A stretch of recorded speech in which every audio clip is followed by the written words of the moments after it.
फलटण, आवाज जनतेचा। हॅलो फलटणकर, मी तुमच्यातलाच एक तुमचा मित्र इंद्रा तुमच्या सर्वांचं रोकठोकमध्ये स्वागत करतो। तर मंडळी, आज आपल्याकडे आलेले आहेत अमित अशोक भोईटे, प्रभाग क्रमांक 10। तर चला मग त्यांच्याशी रोकठोक गप्पा मारू। नमस्कार। नमस्कार।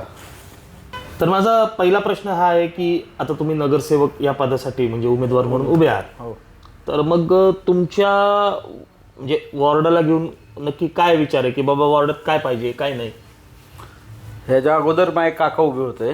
अच्छा। ते एक्सपायर झाल्यामुळे आता ती जबाबदारी माझ्यावरती आलेली आहे। अच्छा। आणि दुसरी गोष्ट म्हणजे त्यांचे जे राहिलेले स्वप्न होते ते मी या प्रभागातून पूर्ण करण्याचा प्रयत्न करेन। अच्छा, तरी साधारण त्यांचे म्हणजे काय स्वप्न होते, काय स्वप्न माहिती? वॉर्डातले जे इश्यूज होते काही कुठलेही म्हणजे गटरचे इश्यूज, टॉयलेटचे इश्यूज, परत रोडचे इश्यूज जे राहिलेले होते ते मी पूर्ण करण्याचा प्रयत्न करेन। तर माझा तुम्हाला दुसरा प्रश्न हा आहे की म्हणजे तुम्ही अशा कुठल्या वेगळ्या गोष्टी करणार आहात की जेणेकरून म्हणजे लोक तुम्हाला मत देतील? लोक मला ह्यासाठी मत देतील की जे अंडरग्राऊंड वायरिंग आहे ते मी सुधारित म्हणजे आता नव्याने चालू करणार आहे, जे फलटणमध्ये आज तागायत झालेलं नाही आहे। आणि दुसरी गोष्ट म्हणजे जे अंडरग्राऊंड गटर आहे ते पाणी जे मिक्स होते पिण्याच्या पाण्यामध्ये ते पाणी शुद्धीकरण करून सेपरेट त्यांना त्यांची लाईन जोडून देणार आहे। तसेच माझ्या प्रभागात जे शासकीय योजना आहेत व जे गोरगरीब लोक आहेत त्या वॉर्डातील त्या सर्वांसाठी शेवटच्या लाभार्थ्यापर्यंत शासकीय योजना पोचवण्याचा माझा मानस आहे।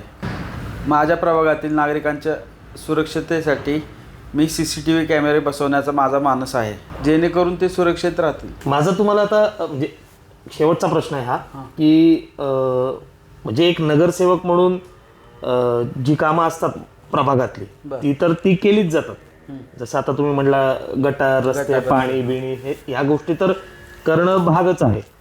ते सोडून तुम्ही अशा कुठल्या गोष्टी करणार आहात की जेणेकरून तुमच्या प्रभागातल्या म्हणजे वैयक्तिक माणसाला त्याचा फायदा होईल किंवा त्यांना मदत होईल? मी माझ्या प्रभागासाठी संपर्क कार्यालय उभारणार आहे। अच्छा। जेणेकरून तिथे लोक येतील व त्यांच्या समस्या मांडतील आणि त्या मी तात्काळ सोडवण्याचा प्रयत्न करेन। एवढंच नाही तर आम्ही वृद्ध लोकांसाठी वॉकिंग ट्रॅक बांधणार आहोत।